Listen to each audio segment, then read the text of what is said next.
मी Praveen Patil, US agri seeds company Kolhapur. तर आपण आलेलो आहे US 312 गोल्ड या वाहनाच्या पाहणीसाठी. आपण आलेलो आहे राजेंद्र हिरडेकर, राहणार पाटपन्हाळा, तालुका पन्हाळा, जिल्हा कोल्हापूर यांच्या शेतामध्ये.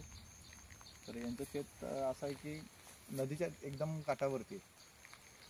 तर या प्लॉटमध्ये नदीच्या काठावरती असल्यामुळे पुराच्या पाण्यामुळे हा प्लॉट 13 दिवस पूर्ण पाण्याखाली होता.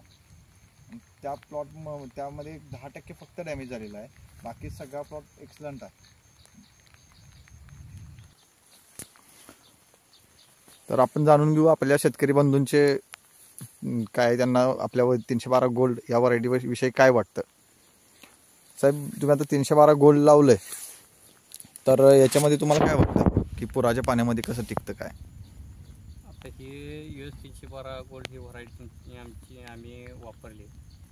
तर ह्या प्लॉटमध्ये साधारणतः एक 12-13 दिवस तरी पाणी होतं.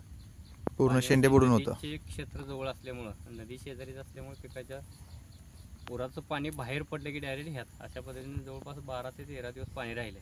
ओके. आणि त्याच्यातून पण एवढं बऱ्यापैकी प्लॉट डेव्हलप चांगला झाला आहे. आणि डॅमेज म्हटलं तर 10-15% डॅमेज झालं आहे.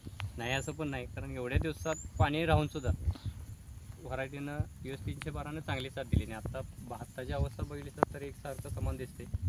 बाहेर पण चांगलं पडायला लागले भात, जेणेकरून म्हणजे आता जे हे आहे म्हणजे डॅमेज झाले त्याच्या हिशोबानं पण चांगले, म्हणजे जे फुटवा वगैरे आहे ते सुद्धा त्याचा तुम्ही बघितलं तर चांगला लागला फुटवा. आणि आता चांगल्या पद्धतीनं बाहेर पण पडायला लागले, म्हणजे वरती बाहेर पडणारे लोंबे आहे ती पण चांगली आहे.